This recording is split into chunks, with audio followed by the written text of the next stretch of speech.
Radiance looking to knock on the base. Neil locked down, no Scarab's Blessing to save him this time around. That's going to be his Death Cyclone Spin. Finds the kill. The rest of them dancing between the Fountain and the Titan. But the Titan, it's just taking too much damage here. Aggro Cyclone Spin goes down, but it's not going to matter. The rest of the team has enough to lock it down, and Radiance move forward to the semifinals.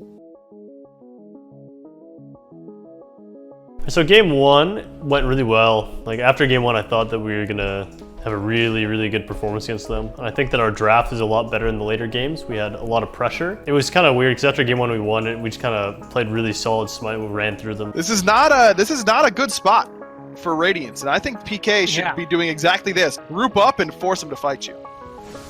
It's hard to personify a bear trap, but I'm going to try anyway. It kind of feels like Knights have stepped directly into one, and while it's too afraid to close, there's going to be the Fear No Evil, helps secure the Fire Giant. Snipes from Cyclone Spin, tried to steal that one away. Same thing with Benji.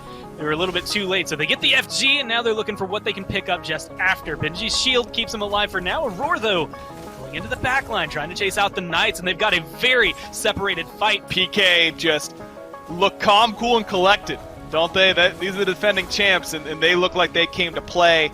A great game from Scary D in particular. He got that early kill on the right-hand side with help from Fred and never relinquished that lead to Benji. Scary was an absolute nightmare for Radiance in this game one.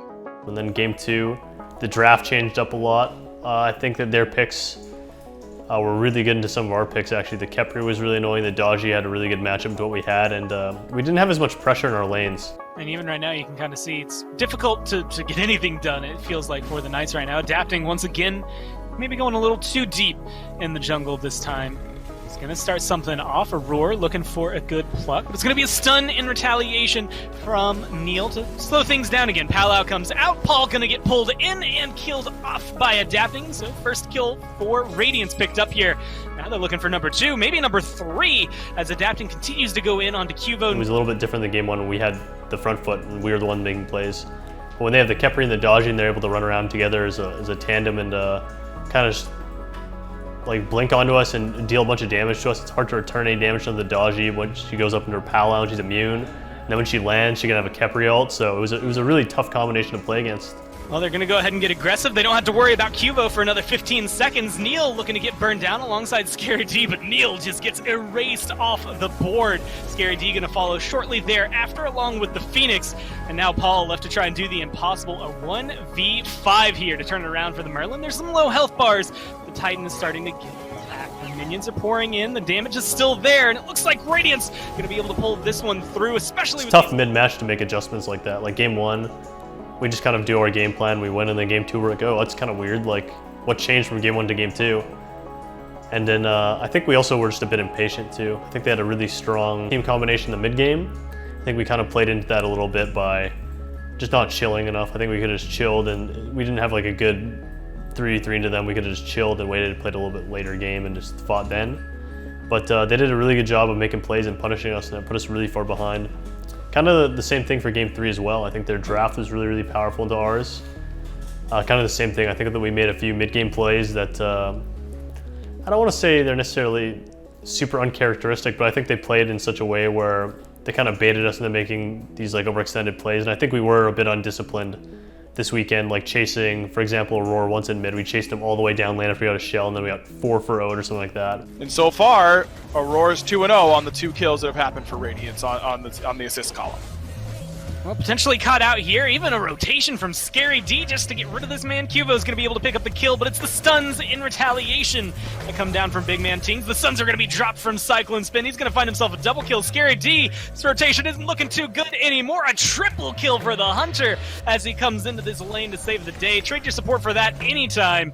Even Paul might be going a little too deep here. It's really hard to win games when you get like 4 for Ode and lose a Gold Fury, so I think that we just made some pretty, 1 or 2 poor decisions in games like 2 and 3 that really set us behind and made it really hard to come back in those games. So I think that we just made a few mid-game mistakes in games 2 and 3, and then they just put us behind, and it was tough to come back. Well, for me, it felt kind of like the energy was a bit lower than it should have been. I think that's partially just because you're not in the studio, you're not like traveling there, you don't see the other team in front of you, you're not like, this is it, right? I think that Like our comms were pretty soft. There wasn't as much urgency as there would have been in the studio, I don't think. And I think that we're a team that when you put us in those situations where we're excited and the energy's high, that we thrive a lot more. So I think that this environment doesn't suit us as well, but I think you could kind of say that about a lot of teams too, right?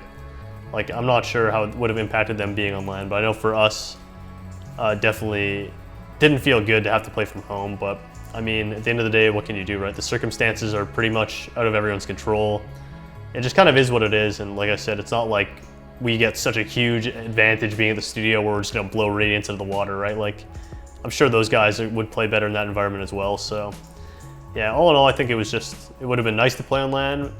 I think it would have been maybe a bit more competitive, and I think people's spirits would have been a bit higher. I think when you're behind and you're on LAN, like if you're down a few games and you're on LAN, at least for our team, we're usually a lot more like we got this, you know. But I think at home it's a little bit more deflating when you get down. Game 4 for sure. I think that we had really good chances to come back in that game.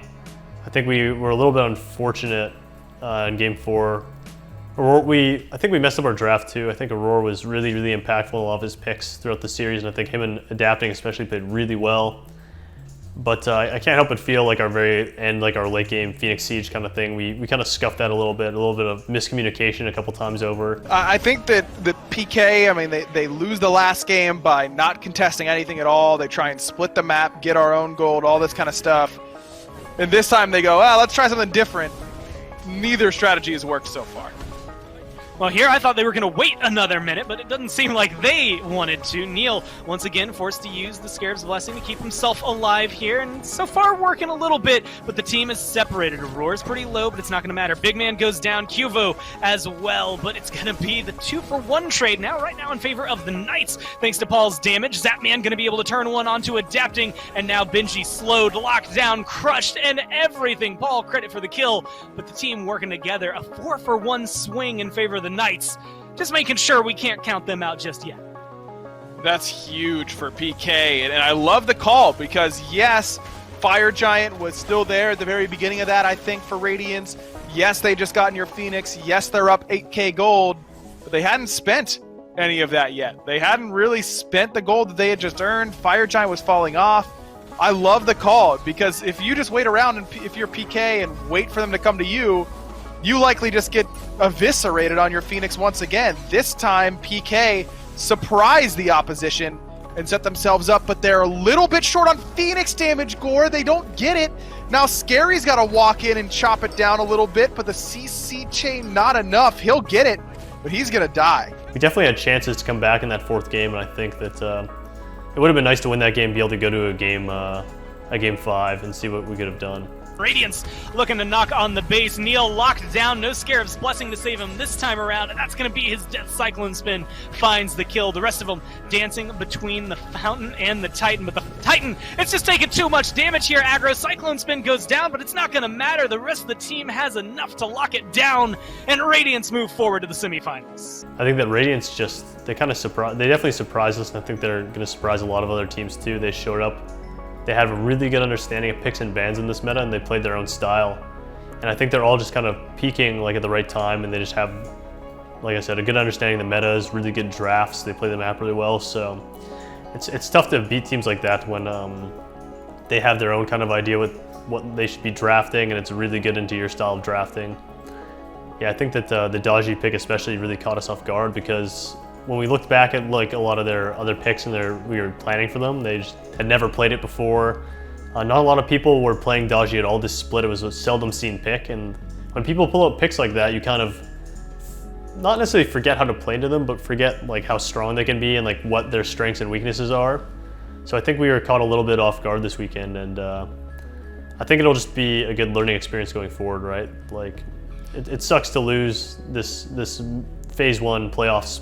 But at the end of the day, right, it's about just being stronger for it, learning something from it, being more motivated through the second phase and trying to tie it into something in the second phase. Because I know that we're a really strong team. I think that our drafting just wasn't super good this weekend, and I think that we just got inside our own heads a little bit, but it happens, you know? It's a long year, and second phase around, come back stronger.